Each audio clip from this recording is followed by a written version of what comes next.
little bit behind schedule this evening, that's okay. Let's get started. But, All right. Oh, we put our log. oh, Thank you, I though. was just, Well, I appreciate it. They, It you was know, there, the I grass just- is always greener. that was Clover was they reading up. Well, they just, I know. it's the babies. Yeah. We'll start out this evening with the Pledge of Allegiance, and then the Texas Pledge, and then a reflection. I pledge allegiance to the flag of the United States of America and to the republic for which it stands, one nation, under God, indivisible, with liberty and justice for all. The Texas Pledge. Honor the Texas flag. I pledge allegiance to thee, Texas, one state under God, one and indivisible. If you would bow your heads with me. Dear Heavenly Father, we just come to you tonight, just so blessed to be able to come together, to be citizens of this county, to be involved with this hospital. We just thank you so much for the blessing that we have to be here and all that you do for us, Father, that you watch over us. And we pray, Father, that you will be with us tonight, that you will guide us in the knowledge of the correct decisions to make and give us the courage to make those decisions. It's in your Son's name that I pray. Amen. Amen. You see it, please. So I will call the meeting to order. First off is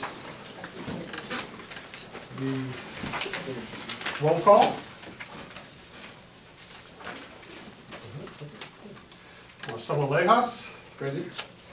Justin Cook. Present. Rachel Pettis. Absent. Jeff Jordan. Absent. Tom Miller. Present. Allison Lambert. Present. Larry Richardson. Present. Okay, we have a quorum, barely. We'll do something about that here in a minute. Approval, next is up is the approval of the January 16th, 2020 board meeting minutes. If you would take a look at those.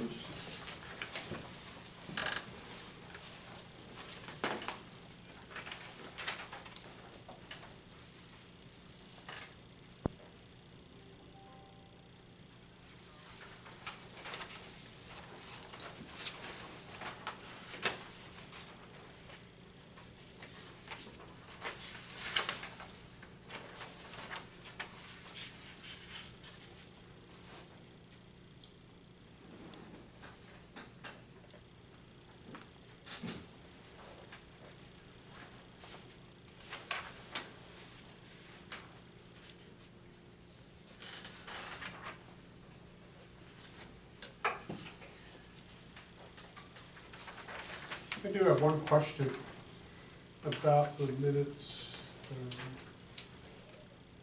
And it talks about how Kimberly Jones discussed board of director applications for upcoming elections and the order of elections form, et cetera. Did our board members that needed to sign everything and do everything get that done? Yes, sir. Do we have anybody running against us? No, sir. We have no one from the outside has submitted an application for running No, against us. and next month I'll be bringing the certification of unopposed candidates form and the order of cancellation for election form. I sure thought someone was gonna run against us. I thought so too. Okay. Good news is it saved us 15 grand. for winning the Oh, yeah, lottery. that is wonderful. Thank you. How much? At 15? least that. I I thought we put 30. Yeah. Isn't it per, I think isn't it per precinct? 30 plus lawyer's fees. Yeah, It's not per precinct? that number was around a big number Oh, for the county. But Yeah, it 30 was plus understated. lawyer's fees. they'll run against you, huh? Good. You never know. Right. 30 plus lawyers. How much was it? I guess we should have poked the tiger too. It was 30 plus lawyers. Yeah. Okay. I don't have any other questions. I will move that we accept the board minutes from the January 16th meeting as presented. I'll second. Okay. Motion by Larry Richardson, and a second by Allison Lambert to accept the board meeting minutes from January 16th as presented. All in favor? Okay. All right. Moving on to next thing in line, citizens input. We do not have anyone signed up for citizens input, so we'll move from here. Next order is number 6, review, consider, and take action regarding any of the following issues. It says here to swear in new board member Sam Carter. Don't we need to vote to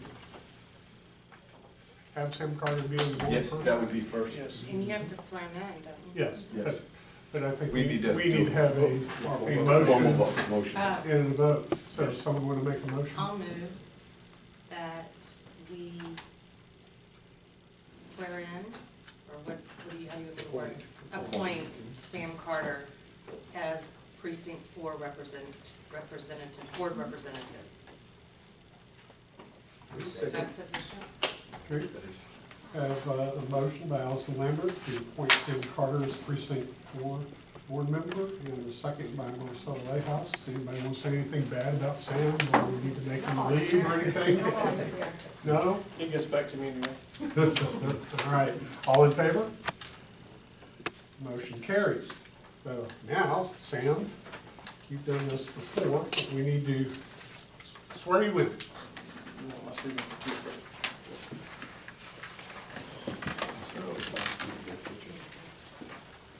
Where do you want us? Wherever. Go. Wherever? Yes, that's perfect. Okay, Perfect. again, right here.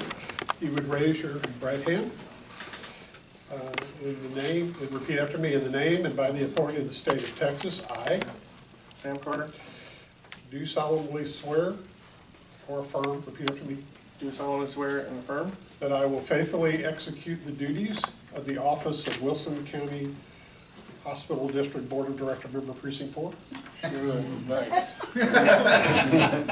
All right, do solemnly swear and affirm that I will faithfully execute the duties of the office of Wilson County Hospital District, Precinct 4 Okay. Of the state of Texas, of the state of Texas, and will to the best of my ability and will to the best of my ability preserve, preserve, protect, protect, and defend the Constitution and laws of the United States and of this state, so help me God. you want me to remember this, remember I'm old. Where do we leave off? Best of the state of Texas will, to the best of my abilities, preserve, protect, and defend the Constitution of the United States and of this state, so help me God. All right, congratulations. We are very glad to have you back on the board. You can sign it and give that to Ms. Kim. It's good to be back. It is great to have you back. So, we have a positive, but then we also have a negative tonight.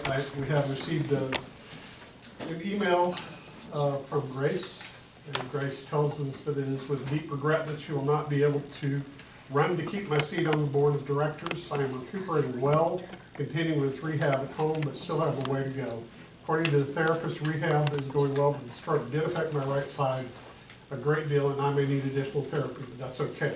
I have had a positive attitude throughout this entire process. Everyone's good thoughts and prayers have also helped. Thank you for the opportunity to be able to serve my community. I hope that in the near future I can serve again. I wish you all well, Grace. So, she will be on the agenda for next board month. meeting for us to accept her resignation. I just wanted to let you know. So we are, again, on the hunt for board of directors. She's Yeah, precinct 1, right? One That's hand. Precinct 1. Floresville? No, 2, she's 2. Oh, she 2? These two. Is that Floresville? She is two. Part. Hold on a second, she's double check. Two is unrepresented. Two is Yeah. Poe. But there's part of I two have right here. Can't That one right is next two to me. as well. Okay. Reconciliation. All right. This Grace. Anyway, again, Sam, welcome. Glad to have you back. Of course, the Finance Committee meets at 5 o'clock before everyone. You're welcome to attend it, to join the Finance Committee, or to just wait and come to the main meeting. Up to you. Everybody is, all board members are welcome to that. for future reference. All right, moving onward to number 7, consider and take action Question regarding. on Yes, that, sir. Mr. Chairman. Was Grace on the finance committee? No, She was not. Okay, so we still would have a quorum with our current. he's on, Jeff is on. Okay. Jeff is out of town on, I think he's on his 3rd effort to close on his mother's house somewhere. So he thinks this one's a go. All right, moving forward, review, consider, and take action regarding any of the following issues. A is the fiscal year 2019 audit report from Durbin and Company. I'd like to introduce you to Andrew Castillo, who's a member of Durbin Company. I've known Andrew for the last 2 years. He's been auditing us for a few more years than that. Thank you. Good evening. As he mentioned, I'm Andrew Castillo. I'm an audit manager at the Durbin Company. I've been doing this audit for 7 years. If I did the math right, I have my 10 kids. And Andrew, I'll tell you that everybody was here for your presentation except for Sam, and so you can just tell Sam all about it. There you go. The end. Okay. You had a good year. Thank y'all for having me. I've already talked about some of it. Just just give us an overview, I guess. Since we have the full board, I'm going to really say what I'm going to say. Okay. The main thing I'll mention is we got a clean opinion. That's what we strive for. There are no issues, and as we'll discuss later, we have no findings either. I'm gonna touch on since we did the whole, and you were here for much of the discussion, I'll touch on some of the high points here. As far as the audit is concerned, we assess risk. The highest risk area in the hospital, other than controls not being in place, are patient AR allowances. Since they're highly based on, it's a high risk area because it's so conducive on management's expectations and procedures in place of what they'll collect. And as part of the audit, we do test management's estimate or their calculation of the estimate, and I will say they do a really good job. I think they'll do an extraordinary job, actually, the accounting staff. A little too much, but it's a really good job. And so what I'm getting at is that $4 million we expect to collect going forward. As you can see, it's increased from about $300,000 from last year. The turnover, as I was listening to you guys in finance, it looks like the turnover in AR is increasing and getting better. So it's a good thing. Money's coming in. You have a lot of cash in the bank. Like I said, you had a good year. The one thing I wanted to touch on for your purposes is sitting in the career liabilities account is a estimate for recoupment of state supplemental funds and or federal, depending on who you ask. There's a matching provision in there. Essentially what happens was there's a lawsuit filed by Texas Children's Hospital that was struck down by the DC Circuit Court, and now a whole calculation had to be done by the state, and so there's a recoupment. Management did a good job of estimating it. We did our own internal calculation, and we were about $100,000 off, so we went ahead and adjusted it for another $100,000. Again, it's sitting in current, we don't know when that's going to be expected to be collected. Income statement, the one thing I really wanted to point out on this in particular is your expenses normally didn't jive with what your revenue was doing. Your expenses, although it did increase, it didn't increase the same percent of what your collections were as far as cash and cash collections. I didn't include that, but that was something I did. What's coming in versus what's going out essentially on a cash basis. You'll see on the other side. For an entity going through what you guys did, losing the supplemental program with private UC and having to pay for a lot of those providers or those services out of pocket, to see that your expenses went from 36.8 to 37.2, impressive. Really, really impressive. That is good going forward because that program is no longer in service. From what I can tell, it won't be implemented ever again. And you're starting to get some recoupment through URIP. That's a whole different animal in itself. And to keep track of those funds, we're not seeing the dollars falling into URIP as we saw on the private UC side. And I can go into some of that if you want. But just to give you an idea, Europe's is now being paid on a claim-by-claim basis, whereas probably you see through that program, it wasn't, it was paid for your services. Again, good job to management in place for that. A lot of agencies do take a hit on that from losing that program. That's a huge one. Here, the thing I want to point out is your purchase of capital assets decreased this year. Last year, the cash outflows related to the purchase of the MOB building. I guess MOB, the building's already in the acronym there. If you have any questions, please feel free to stop me. Just curious, one of the areas that we got hurt at a few years ago was failure to write off receivables on a timely basis. That is correct. It depends on your take on that, but yes. And a lot of that was due to, and this was, what I did is I do a search of just your detail. There was a lot of errors in the posting of adjustments, and I think that was just due to turnover. And this is not last year, this is years before. Yeah. Turnover within the business office, personnel. There was a lot of mispostings of accounts, and a lot of that impacts that allowance calculation and that number as well going forward. And then your collections just weren't there as we're seeing an increase over the last 2 years.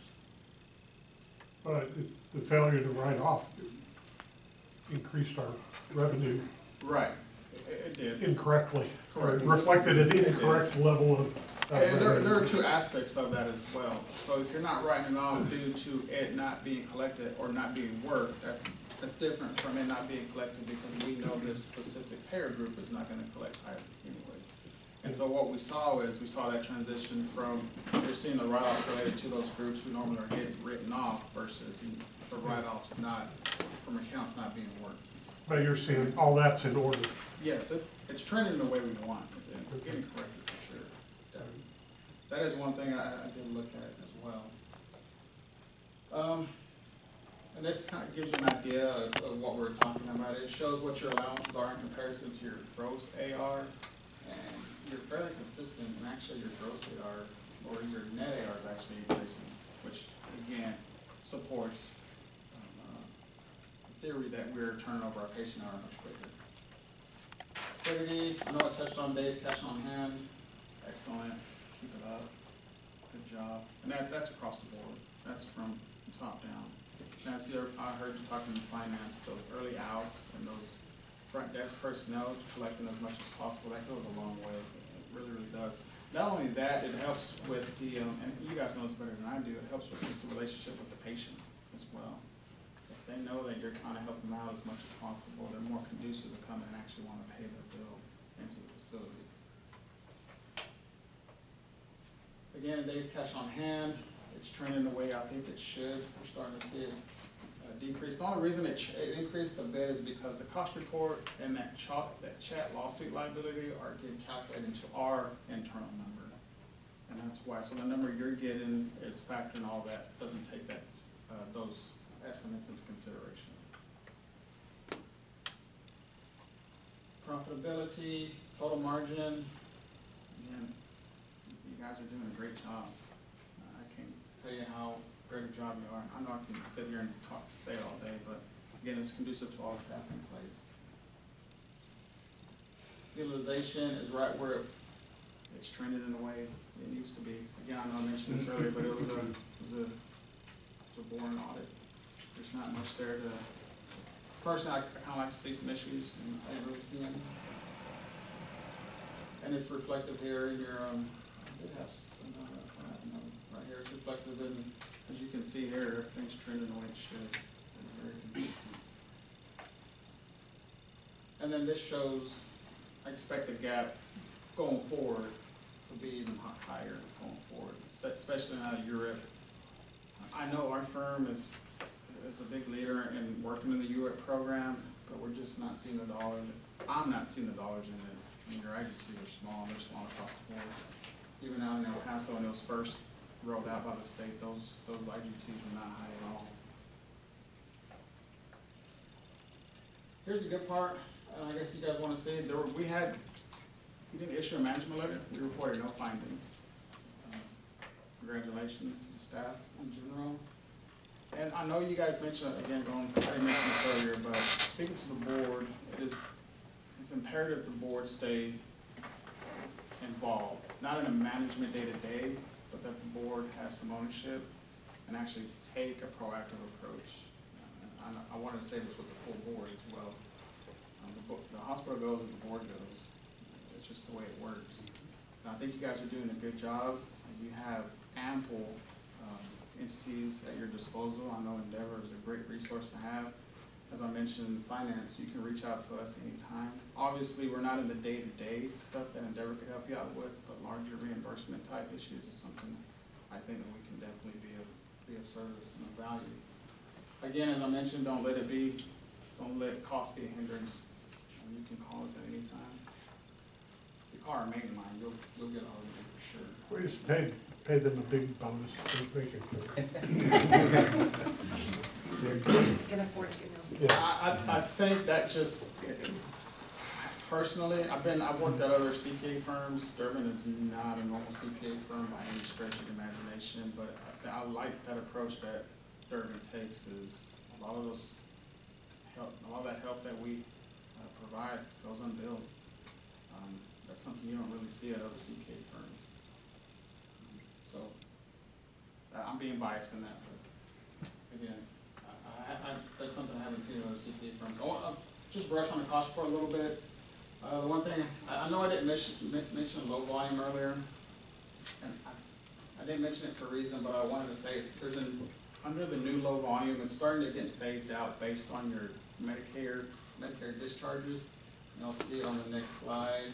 It's now 3,800 total discharges. It used to be 1,600. So what happens is, once you get below 500 discharges, you're reimbursed at that full 25%. I don't know how they calculate this, and then it's a step process from there. So as you get closer to 3,800, you get closer to 0% on the low volume. So it's kind of inverse, if you will. But if you're at 500 or lower, you get the full 25%. I think this year you were at 22.1%. So that's what drove that low volume payment. And that's something that you really can't control, but you can. Type of a couple of changes. I know I talked a little bit about the hospital specific limit. That's already been filed. That's the number that's going to be used by the state in order to distribute UC funds. You don't qualify for DISH. I don't anticipate you qualifying for DISH unless you know something I don't. But I don't anticipate that. It's all going to be UC funds going forward. And then I do know the hospital is using payroll to help with the charity charges and to get that adjusted, and that's the number that's going to be put on the S10. I won't go much into that. I have a feeling they're going to resort to bad debt next go around instead of using charity. But that was just a conversation we had within our office internally. A couple things I wanted to note here. Again, going back to bad debt, it's imperative that we maintain the files for bad debt patients and/or claims. All those files and all that documentation is going to have to be submitted to the state going forward, or to CMS now. More paperwork, so your costs and paper should go up over the next few years, unfortunately. I just realized I didn't put my email address up there.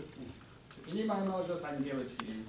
The main thing I wanted to reiterate was this year was probably the best operational from an audit standpoint, the best year I think we've had.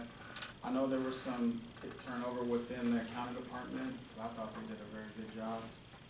I know I'm a bit biased because I'm an accountant myself, but I really do think they kept the ship afloat. It was a good thing to see. I wasn't expecting anything less though. They didn't pay me to say that, that's for sure.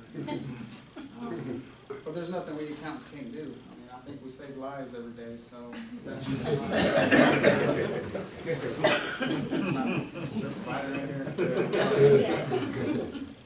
well, we appreciate you giving us this good news. We've had exciting audits before, and the aftermath of the excitement was nothing that we really want to go through again. So we like boring audits.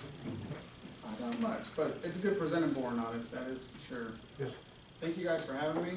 Like I said, this is my 7th year. It's first time presenting. I enjoyed it. Give a good review.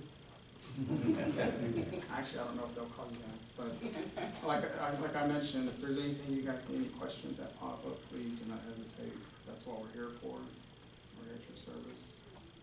9 o'clock is probably a little too late to call me, but anytime before that's, it's great. You laugh, I actually have some calls on the radar around 10 o'clock. So, it's fine. I just have to step out of the office. Any questions?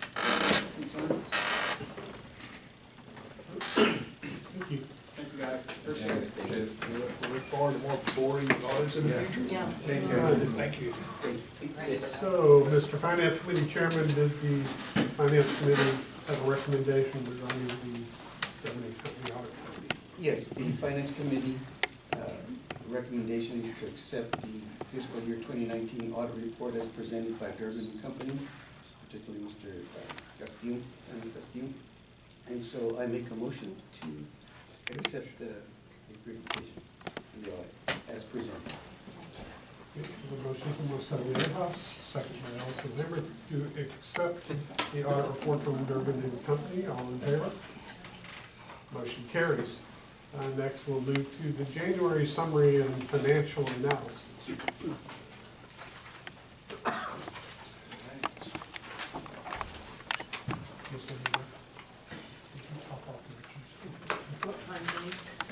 We'll serve It's all these. good. Oh, Jesus. Back to a lot of my information That's why you don't know that you, we had a great month in January.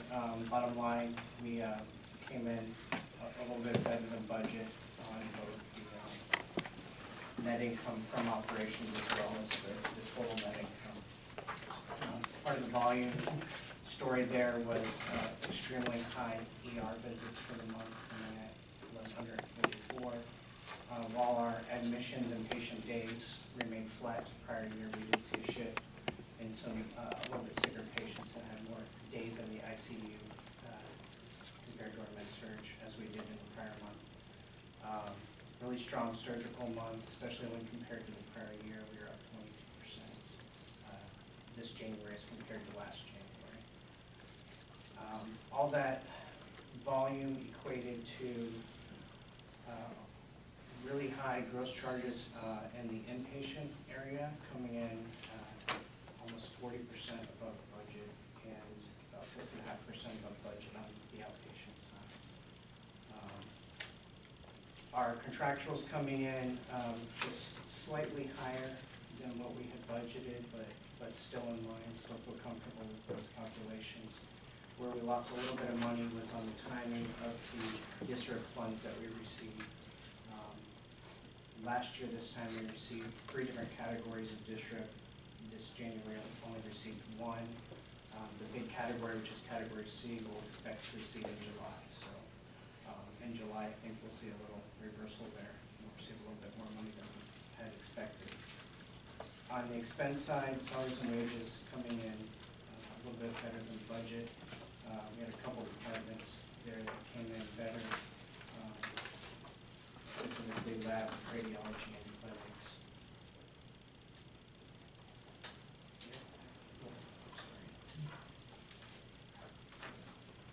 The other expense item that came in significantly over budget was our contract labor. Fortunately, we are sunsetting the agreement that we had ends middle of February, so that should be significantly lower moving forward. We have a couple members up on that floor that are still going through orientation, but we should be staffed up appropriately here shortly. In the supply area, we came in significantly above budget both for the month and year to date. When we dug into the details of that, what we found was the volume and the gross revenue that should be associated with those chargeable supplies was more than accounted for. Especially in the OR area, both pharmacy and implants coming in better than expected, and OR coming in significantly better than we had planned. Other expenses that were more than 5% off of our budget were the repairs and maintenance and our other costs. Repairs and maintenance last year had several high dollar items, boilers, HVAC units, radiology equipment. We haven't seen the same volume of repairs this year, so we're coming in a little bit better than expected. Keep your fingers crossed that we don't have any more issues there.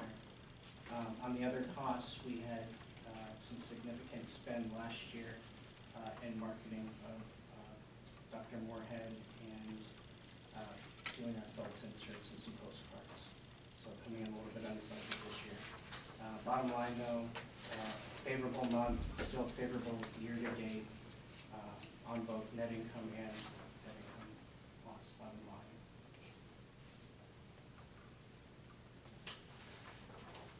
Balance sheet still very healthy, sitting at almost 170 days cash on hand, a little over $16 million. Had a record month in the hospital for our upfront cash collections of $140,000. So we were excited about that. We did pay both of our big bond payments in February, so you'll see a little dip in cash next month when we report. That February payment includes both the principal and the interest payment each year. And the MOB construction, as you can see, is moving along as we expected. I believe the projected end date is maybe close to the end of March.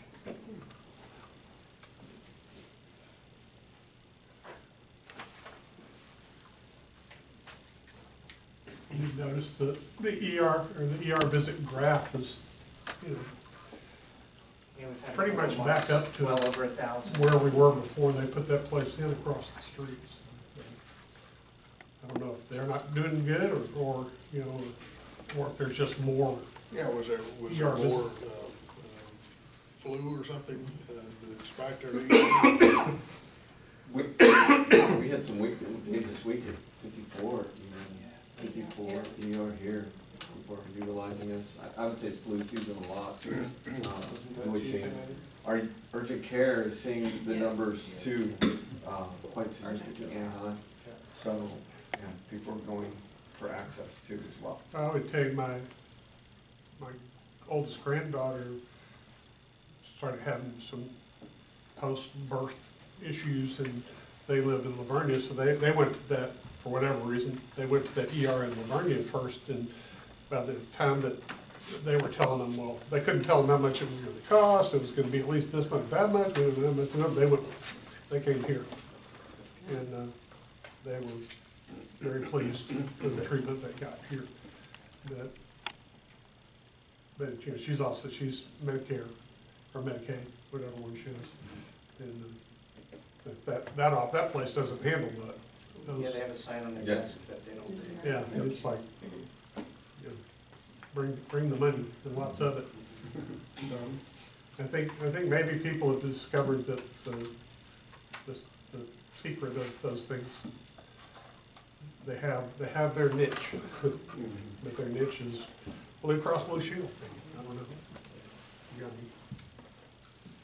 So we seem to have recovered from whatever impact that they have. I think the word's getting out. Yeah. Anybody have any questions I can answer on volumes, financials?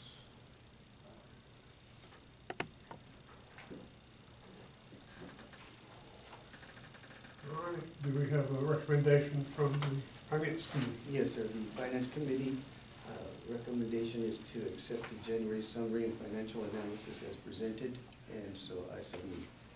I'll second. Okay. And a motion by Marcel Lehouse, second by Justin Cook, to accept or approve the report of, I just forgot what it was. January summary of financial analysis, all in favor? Motion carried. All right, next we'll move to capital expenditures, service agreement, lease agreement, when we can OR Stokes with Randy McDowell.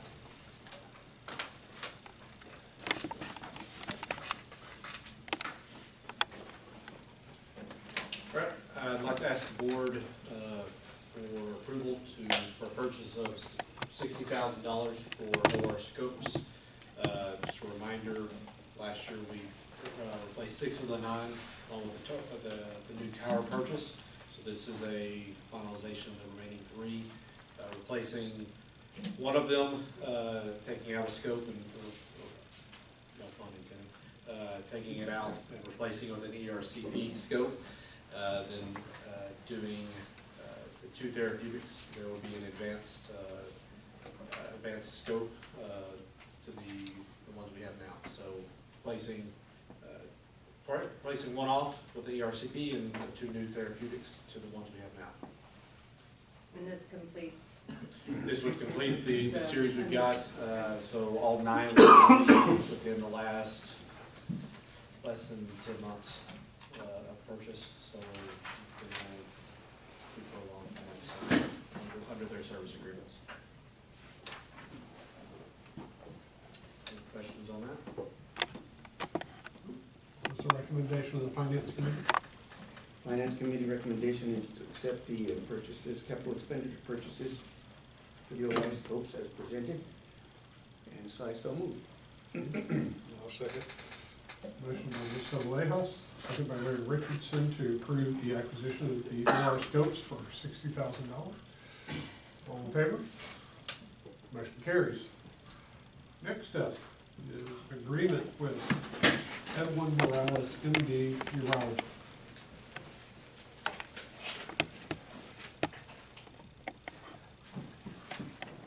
Over it with Sam real quick, since y'all saw it, if that's all right.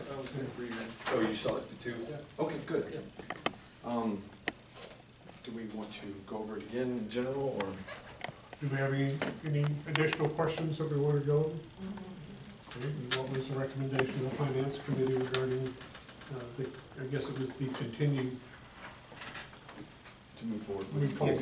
Yeah, so the finance committee would agree to move forward with the proposal that was presented, so, and I so move regarding Mr. Edwin, Dr. Edwin Morales, urology. Second? I'll second. Motion by Ms. Alejos, second by Ellison Lamberth to move forward with the agreement with Dr. Edwin Morales. All in favor? Motion carries. All right. Next up, we'll talk on the employee endeavor quality incentive. You're here, Sam? Okay. So, next slide, please. The Endeavor quality bonus is part of our revised agreement. We get $30,000 for 4 stars, $60,000 for 5 stars. It's also shared, the same exact amount shared with the team. It works out to be about greater than $110 for a full-time team member, and about half that for part and full-time for any team. Next slide, just to show you where we are. Curtis caught an error. This entity is actually a 2-star.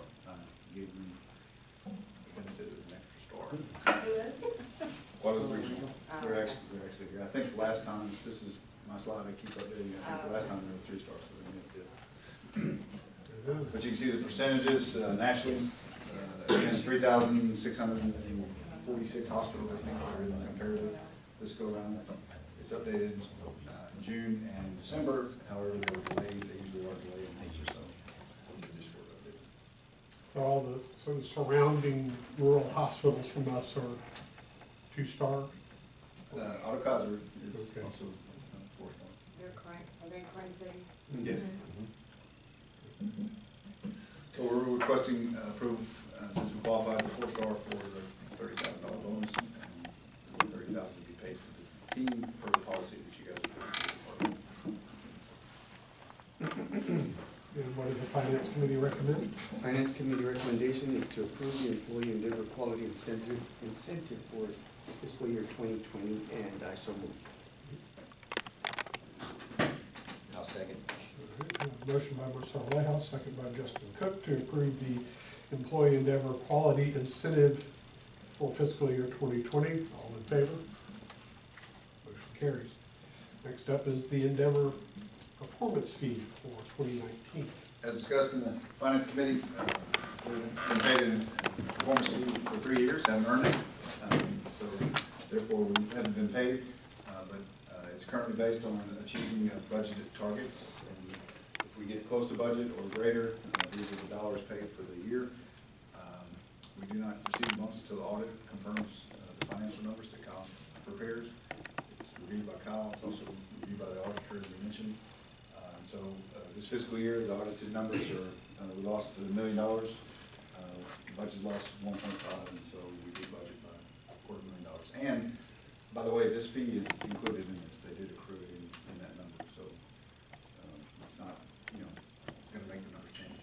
It has been accrued in those numbers. So we're requesting approval for our 2019 performance fee. Finance Committee's recommendation. Finance Committee joyfully recommended the delivered performance fee for fiscal year 2019. I so move. I'll second.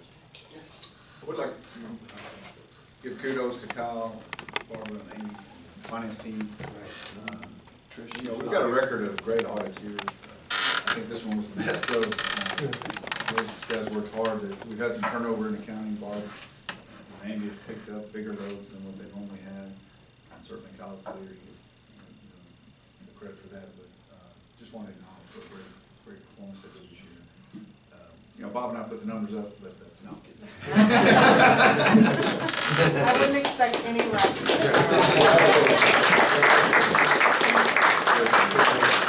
So they get the rest of the night off, and then they start on budget tomorrow. All right, so I have a motion from Marcelo Layhouse and I think the whole side of the board over here. Everybody over there. Seconded, so- I'm abstaining. So, all in favor? Motion carries.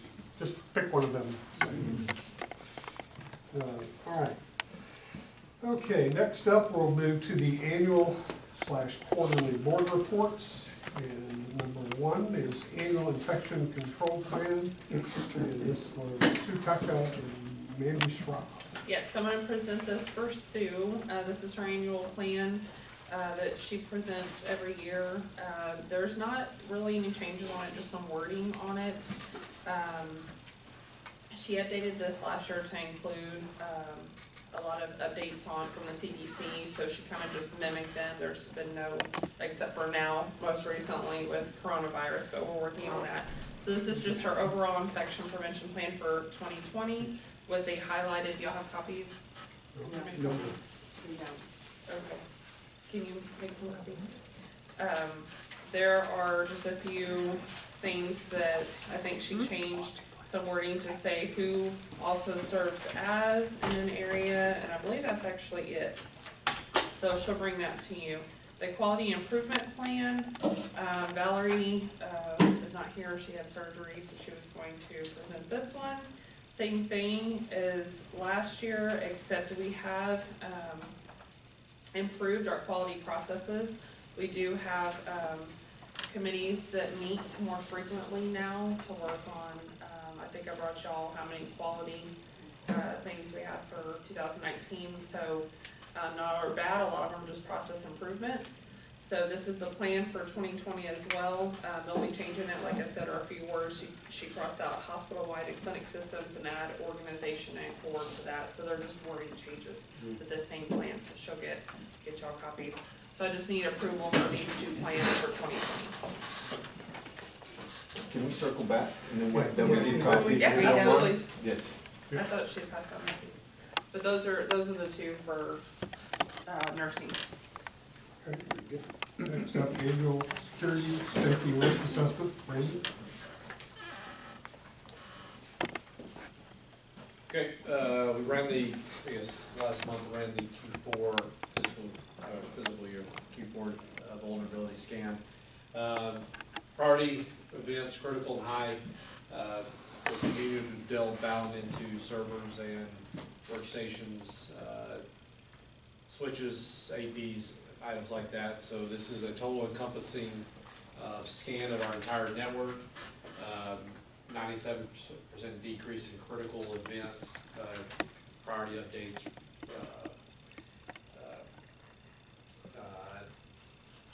patching, version controls, things like that. So from all of our different hardware, all of our different network and infrastructure needs, we're roughly critical events for about 40 different items that are sitting out there right now.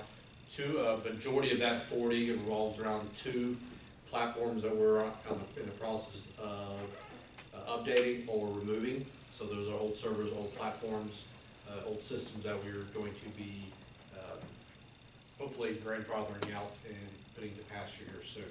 And that will greatly decrease any of our critical and high priority needs that we have as open items right now, open patching that we've got to get to. So definitely from Q2 through to this January, massive change in our vulnerability scan and where we sit from a vulnerability level.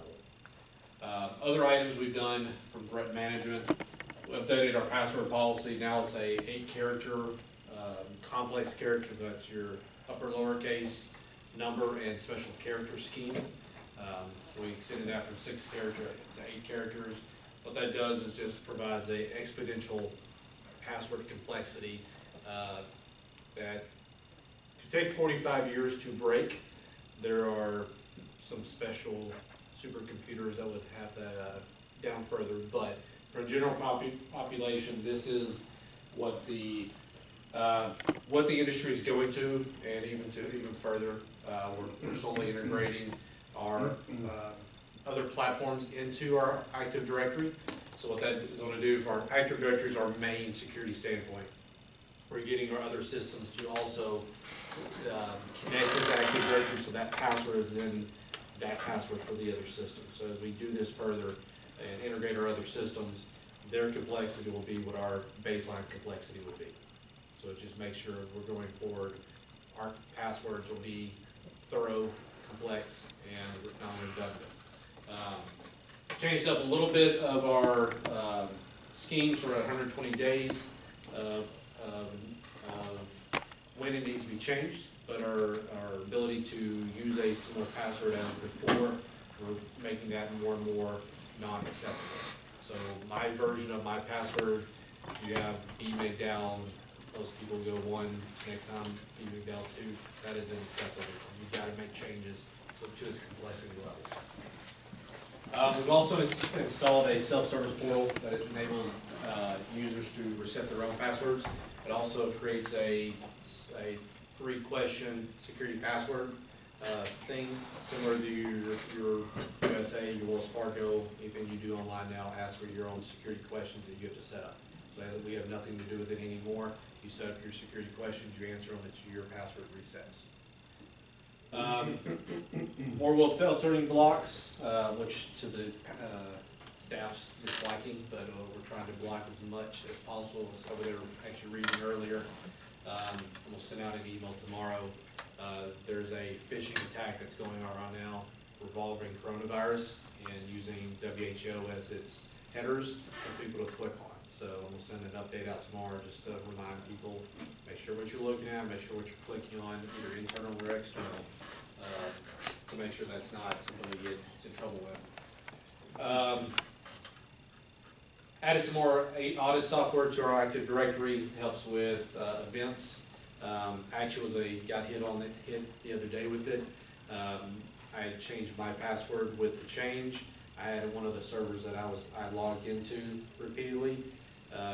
Sean caught it because it was trying to hit my old password about 100 times. It was alerting Sean, hey, there's something going on here. He goes, Brandon, what are you doing? I said, wasn't me. But he could see that it was repeatedly getting hit. So again, someone's trying to get in from externally.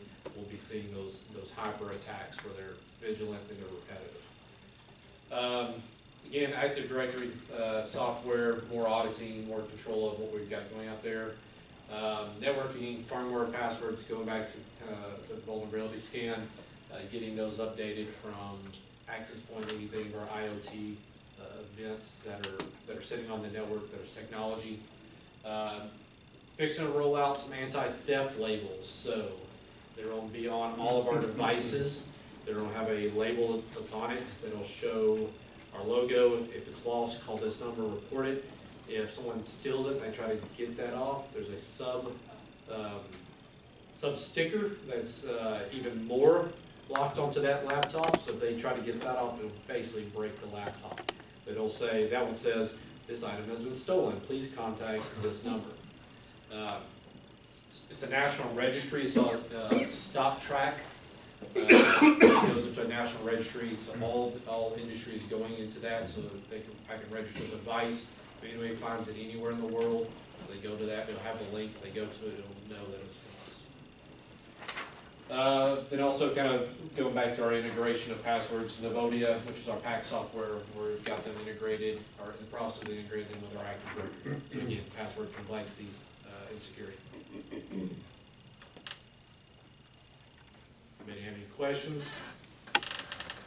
Feedback?